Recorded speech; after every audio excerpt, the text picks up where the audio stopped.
Seorang anak berumur 9 tahun tewas di tempat usai ditabrak truk tangki CPOBA 9618IU di Sitinjau Lawik, Jalan Raya Padang Solok, tepatnya sebelum Panorama 1, Kelurahan Indarung, Kecamatan Lubuk Kilangan, Kota Padang sekira pukul 10 waktu Indonesia Barat, Selasa, tanggal 2 April tahun 2024. Kapolsek Lubuk Kilangan, Kompol Heri Mariza Putra membenarkan adanya kejadian kecelakaan lalu lintas di jalur Sitinjau Lawik ini, di mana truk cepo tersebut menabrak anak kecil dan melindasnya hingga meninggal dunia dan tidak bisa dikenali.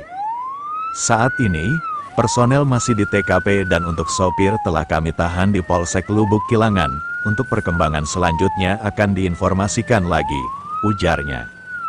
Sementara itu, Uncu, seorang anggota Pos Kamling Jalan Raya, PKJR, di Panorama 1 Sitinjau Lawik menyampaikan, jika peristiwa kecelakaan itu memang terjadi hingga membuat bocah itu meninggal di tempat kejadian, truk datang dari arah Solok menuju Kota Padang dan menabrak anak yang sedang berada di pinggir jalan, ujarnya.